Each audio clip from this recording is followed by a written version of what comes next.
What is up guys? Mr. Fish Vlogs here. So for today's video, update ko na naman po kayo sa journey natin sa Philippine Stock Exchange. As of today guys, 350,000 pesos na po yung portfolio natin sa Call Financial. Medyo behind na tayo sa goal natin dahil July na. Dapat nasa 550,000 pesos na tayo ngayon. Dahil ang goal natin by the end of this year, 2026, maka 1 million pesos tayo sa portfolio natin. And then eventually in the long run, yung ultimate goal talaga natin is 1 million pesos in passive dividend income per month. Posible kaya yun? We'll see. Kaya update ko kayo sa journey natin. And right now, papakita ko sa inyo yung portfolio at yung mga stocks natin sa Call Financial. So stay updated guys. Kung hindi pa kayo nakaka-subscribe, please subscribe, like, share, comment, follow sa lahat ng social media natin dito sa YouTube, Facebook, Instagram, TikTok, X, at kung saan pa ninyo makikita si Mr. Fish Vlogs. Okay, so ayan, pakita na po natin yung portfolio natin sa Call Financial.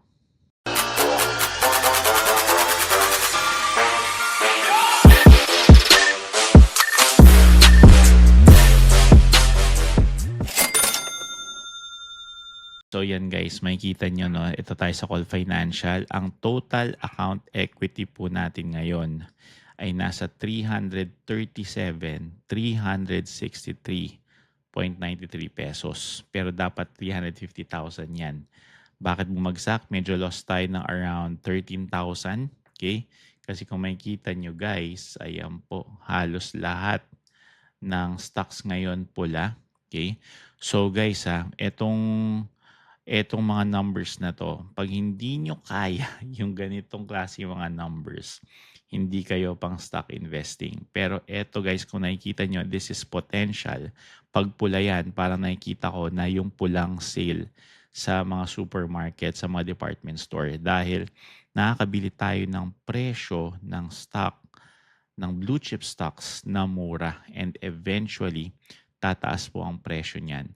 And confident tayo kasi nagfa-follow tayo, sumusunod lang naman tayo sa mga expert advisors from Truly Rich Club. Kaya kung wala pa kayong Truly Rich Club guys, be sure to join there kasi importante yung kanilang binibigay na advice kung kailan bibili ng mga particular stocks at kung kailan magbebenta ng mga particular stocks.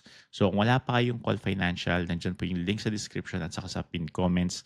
Mag-join po kayo dyan. Papakita ko rin sa inyo kung anong nasa loob ng Call Financial at kung bakit itong mga stocks na to ang mga binili ko. So recently, bumili ako ng PLDT. Kaya makikita nyo, yung percentage ng PLDT stocks ko ngayon is nasa 26.71% na. Pero as of right now, nasa loss pa yan. Pero okay lang. And then, ang next highest kong percentage na portfolio is Metrobank. And bumili na ako ng Metrobank recently, 15.24%. Tapos ang sumunod is Aboitiz, which is 13%. Okay, makikita niyo yung Metrobank natin, medyo maganda, no? Positive siya ngayon. So, pero mababa pa lang.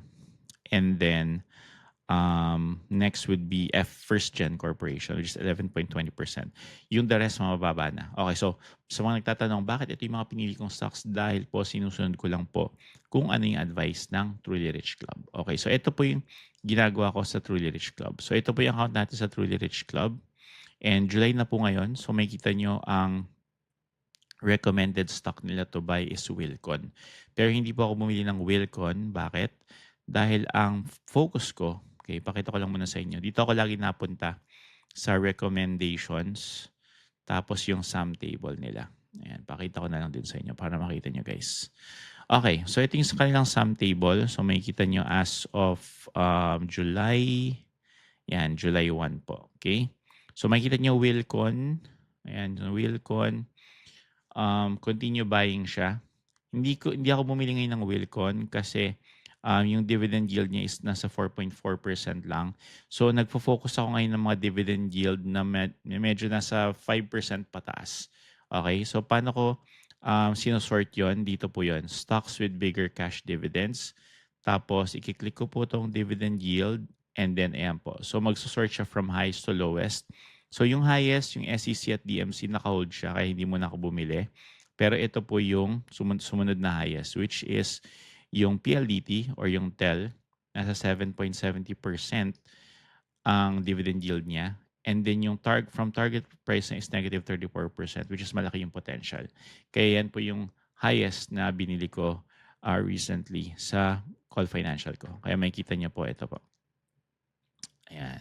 So makikita niyo PLDT na malaki yung percentage na ng nabili kong PLDT. Meron akong 80 shares. Ayan. Diba? Kita niyan, 80 shares. Okay, next. Next naman is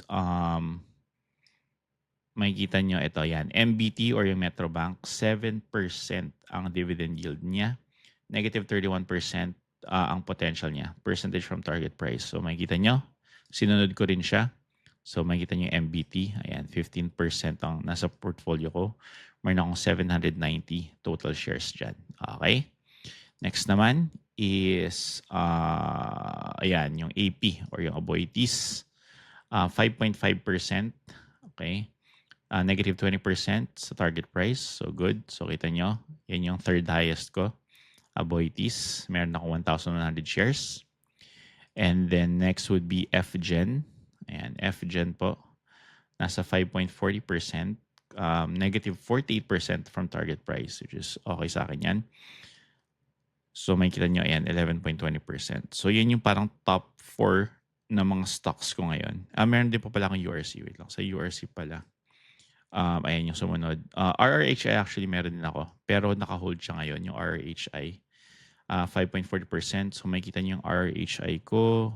Binenta ko na nga pala. O nga pala, binenta ko na pala kung na ano yung previous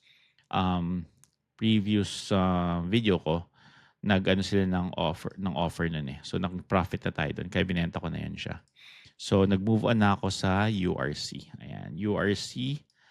Continue buying 4.80%, negative 39% sa target price. So meron tayong URC nga pala. Ayan, 17% ng portfolio ko. Ayan, meron akong 910 shares. Okay? So yan po. Yung iba medyo malilit na kaya hindi ko na siya pinansin. O, di ba? Guys, ganun lang kasimple, ganun lang kadali mag-invest sa stock markets. And this is for long term, for generational wealth. So most likely, pang-retirement ko na to and also para mag-benefit po yung mga anak ko. Okay? And increase lang natin ng increase yan. Now, sa mga nagtatanong, bakit hindi ako in profit ngayon? Kasi alam niyo naman guys, yung market ngayon, pati yung nangyari sa Pilipinas, bagsak talaga. Okay? Kaya yung 350,000 na total investment ko, ngayon nasa 337 na lang siya. And actually may buying power ako na 253 pesos lang naman. So medyo loss ako ng around 13,000 on average 13,000 pesos ngayon. But this is just paper loss or digital loss, okay? Maglo-loss ka lang naman sa mga ganito guys if nagbenta ka ng shares mo at a lower price nung price na binili mo. Okay? So ngayon naman nag-iipon lang naman tayo. And ang maganda dito, ang iniipon nating shares or stocks ay yung merong dividends. That means whether tumaas or bumaba ang value ng shares or ng stocks, nakaka-receive tayo ng dividends. Yun ang gusto natin. Okay?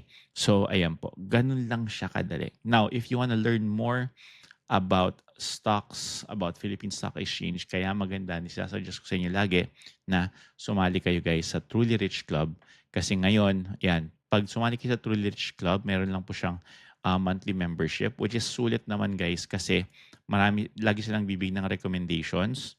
Plus, lagi silang may mga events na para lang sa mga members nila. So halimbawa, ayan, meron silang event ng stock market seminar.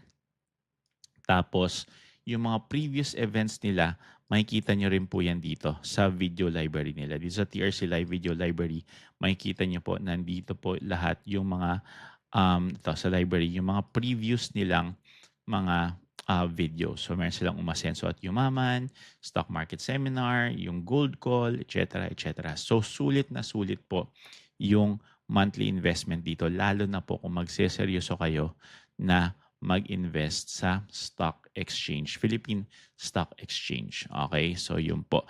And ang masasabi ko lang dito guys is dapat lagi tayong always thinking na long term. So, hindi lang po to 1 year. at least 5 years, 10 years or more. Like ngayon, ini-aim natin is 1 million by the end of this year. Pero ang long term talaga natin is 1 million in passive dividend income. Okay? And alam nyo ba kung magkanong value ng stocks na dapat para makakuha tayo ng dividend na dividends na ganon? Halos mga 200 million pesos. Okay? So hindi yan imposible, guys. Kayang-kaya yan. Basta pag nagsimula yan dito sa isip mo at sa puso mo, okay, gusto kayong i-bless ni Lord. Gusto tayong i-bless ni Lord para mas maging blessing pa tayo sa iba, lalo na sa pamilya natin at sa mga taong binibigay ni Lord sa paligid natin, guys. So, yun lang po, guys. I hope na bless kayo sa video na to. In-update ko lang po kayo paulit-ulit sa mga stock investments natin. Maybe eventually also sa mga crypto natin. Babalik tayo ng mga crypto and AI and ano pang mga bagong pwedeng pagkakitaan online. So, always stay tuned dito, guys, sa channel natin. So, yun lang po, guys. Thank you for watching. God bless you all. Again, this is Mr. Fish Vlogs. Have a great day. Bye!